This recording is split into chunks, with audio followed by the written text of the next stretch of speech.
നമസ്കാരം. 2 ദിവസം മുമ്പ് നമ്മൾ ഡൽഹി മുഖ്യമന്ത്രിക്ക് അയച്ച മെയിൽ, അതിന് ഒരു സ്റ്റെപ്പ് കൂടി പുരോഗതി ഉണ്ടായി. വകുപ്പ് മന്ത്രി ശ്രീ ഗോപാൽ റായ് അദ്ദേഹം അത് സെക്ഷനിലോട്ട് മാർക്ക് ചെയ്തു എന്ന് പറഞ്ഞ് ഒരു മറുപടി കൂടി തന്നു. This email has been received on the official email ID of the honourable minister. It is being forwarded for appropriate necessary action. March 12 അയച്ചതാണ്. സെക്ഷനിൽ അവിടെ അവസാനിച്ചു എന്നാണ് തോന്നുന്നത്. പിന്നെ അനക്കമൊന്നുമില്ല. ഇതാണ് ഇന്ത്യ മഹാരാജ്യം. നമ്മളെന്തോ ഒരു പ്രതീക്ഷ ഡൽഹി മുഖ്യമന്ത്രിയിൽ നിന്ന് കിട്ടുമെന്ന് കരുതിയതാണ്. പക്ഷേ അത് ഏതോ സെക്ഷനിൽ അവസാനിച്ചു എന്നാണ് തോന്നുന്നത്. അപ്പോൾ കേരള മുഖ്യമന്ത്രി, ഇന്ത്യൻ പ്രധാനമന്ത്രി, ഡൽഹി മുഖ്യമന്ത്രി, കഥയെല്ലാം ഒന്നുപോലെ തന്നെ വരുന്നു.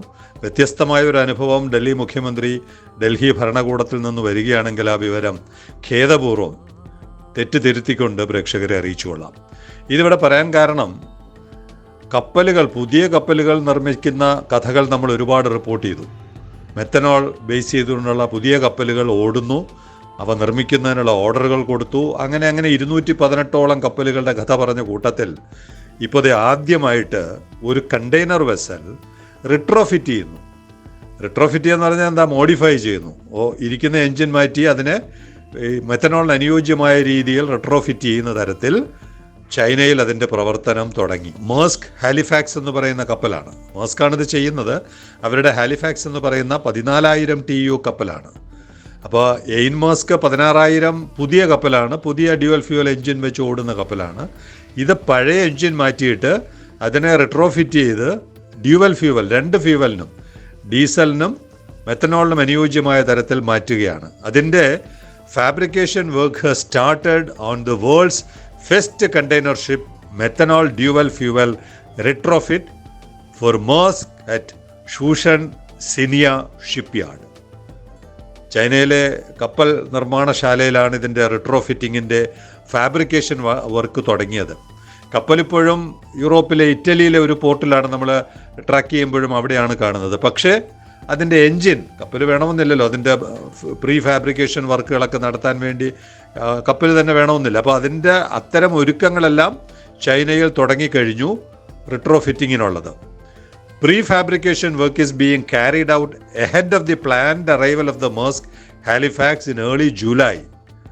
ഇപ്പോൾ മാർച്ച്, ഏപ്രിൽ, മെയ്, ജൂൺ, ജൂലൈയിലെ വരത്തുള്ളൂ കപ്പൽ. ഇപ്പോൾ യൂറോപ്പിലാണ്, പല ഓട്ടങ്ങൾ, വോയേജുകൾ ഉണ്ടാവും.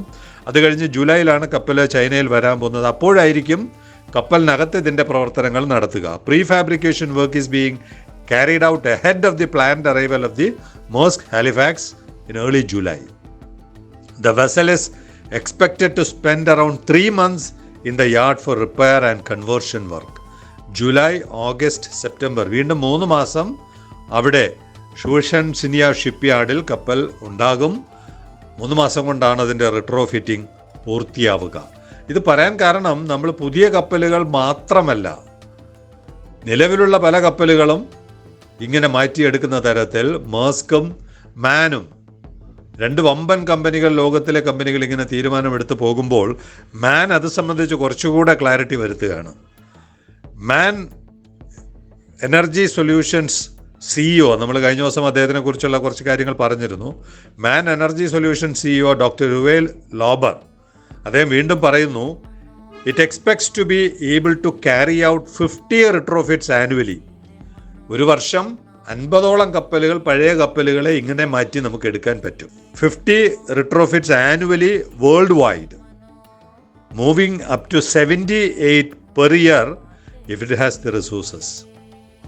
70-80 കപ്പലുകൾ വരെ എങ്ങനെ ചെയ്യാൻ പറ്റും അതിനുള്ള റിസോഴ്സസ് ഉണ്ടെങ്കിൽ. റിസോഴ്സസ് എന്ന് പറയുന്നത് എന്താണ്? മെത്തനോൾ ഉൾപ്പെടെയുള്ള റിസോഴ്സാണ്. വെറുതെ ചെയ്ത് റിട്രോഫിറ്റ് ചെയ്താൽ മാത്രം പോരല്ലോ, അത് ഓടുന്നതിനുള്ള മെത്തനോൾ കൂടി വേണം. അതെല്ലാം കൂടി കിട്ടുമെങ്കിൽ 70-80 കപ്പലുകളുടെ റിട്രോഫിറ്റിംഗ് നടത്താൻ മാൻ കമ്പനി മാത്രം തയ്യാറാണ്.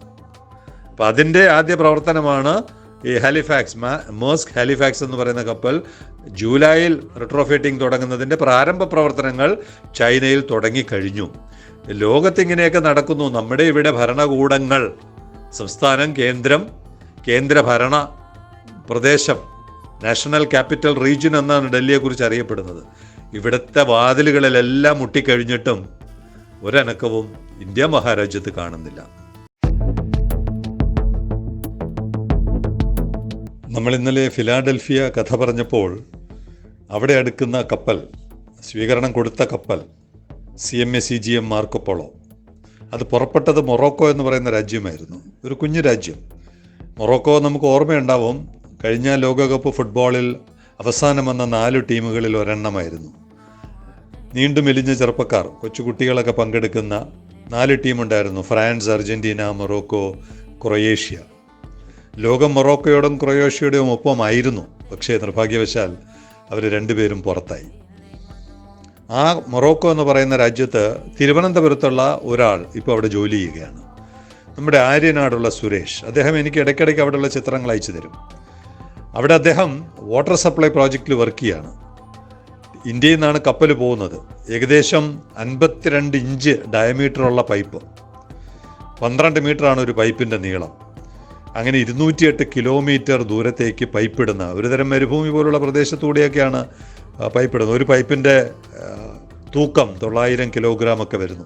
ഇങ്ങനെയുള്ള ഒരു പ്രോജക്റ്റിൽ വർക്ക് ചെയ്യുന്നതിനിടയ്ക്ക് അദ്ദേഹം അവിടെയുള്ള പല കാഴ്ചകളും അയച്ചു തരാറുണ്ട്. പെട്രോൾ ബങ്കിൽ വന്ന് പെട്രോൾ വാങ്ങിച്ച് കഴുതപ്പുറത്ത് കൊണ്ടുപോകുന്ന കഴുത വലിക്കുന്ന വണ്ടിയിൽ പെട്രോൾ വാങ്ങി പോകുന്ന ചിത്രങ്ങൾ, സ്കൂളില്ലാത്ത ദിവസം ആടിനെ മേയ്ക്കാൻ പോകുന്ന കുട്ടിയുടെ ചിത്രം, നമ്മുടെ ആടുജീവിതം പോലുള്ള മറ്റൊരു ആടുജീവിതം, ഇങ്ങനെ അവിടെയുള്ള പല കഥകൾ അയച്ചു തരുന്ന കൂട്ടത്തിൽ അദ്ദേഹം ഒരു ഉരുളക്കിഴങ്ങിൻ്റെ ചിത്രം അയച്ചു തന്നു.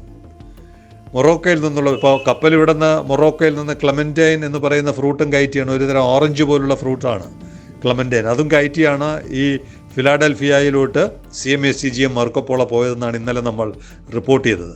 ഇപ്പോൾ നമ്മൾ ഇതുവരെ കാണാത്ത ഒരു ഫ്രൂട്ടല്ല, ഒരു വെജിറ്റബിൾ അവിടെ നിന്ന് സുരേഷ് എനിക്ക് കാണിച്ചു തന്നു. ഒരു ഫോട്ടോ എടുത്ത് അയച്ചപ്പോൾ ഞാൻ ചോദിച്ചു, ഇതെന്താണ് ഇങ്ങനെ ഒരു ഉരുളക്കിഴങ്ങ്? ചുവന്ന ഉരുളക്കിഴങ്ങാണ്. ചുവന്ന ഉരുളക്കിഴങ്ങ് അവിടെയുണ്ട് മൊറോക്കോയിൽ. ആദ്യമായിട്ടാണ് ഞാൻ കേൾക്കുന്നതും കാണുന്നതും. പ്രേക്ഷകർക്ക് ഇതുപോലെ പലതും അറിയാമായിരിക്കാം, പക്ഷേ എനിക്ക് അറിഞ്ഞുകൂടാത്തത് കൊണ്ട് അതൊരു കൗതുകമായിട്ട് തോന്നുകയും അത് പ്രേക്ഷകരിൻ്റെ അതിൻ്റെ ഒരു സാധ്യത പങ്കുവയ്ക്കാനുമാണ് ശ്രമിക്കുന്നത്.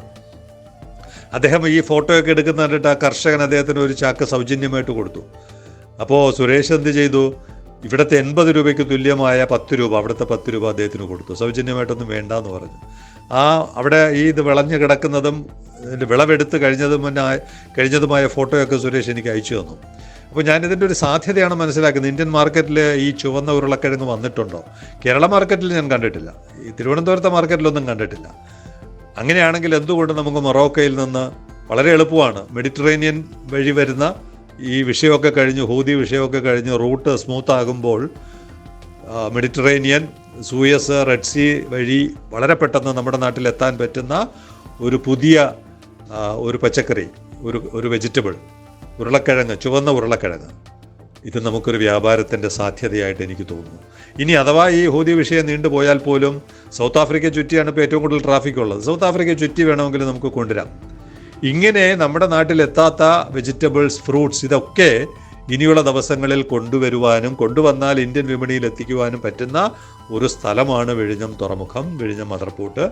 അതിൻ്റെ സാധ്യതകൾ ഉപയോഗപ്പെടുത്താൻ വേണ്ടിയാണ് ഇന്നലത്തെ ഫിലാഡൽഫിയ കഥയും മൊറോക്കയും ഇന്ന് വീണ്ടും ഉരുളക്കിഴങ്ങിൻ്റെ കഥയിലൂടെ അവതരിപ്പിക്കുന്നത്. ഇത് പ്രേക്ഷകർക്ക് ഏതെങ്കിലും വിധത്തിൽ പ്രയോജനപ്പെടുമെങ്കിൽ ആ വിവരം അറിയിക്കുക. ഇതുപോലുള്ള നമ്മളറിയാത്ത കഥകൾ, അറിയാത്ത കാർഷിക ഉൽപ്പന്നങ്ങൾ, വ്യാവസായിക ഉൽപ്പന്നങ്ങൾ എല്ലാം പരസ്പരം പങ്കുവയ്ക്കുന്നൊരു വേദിയായിട്ട് നമുക്ക് സെയിലിംഗ് കമന്ററി മാറ്റാം. Signing off, Elias John.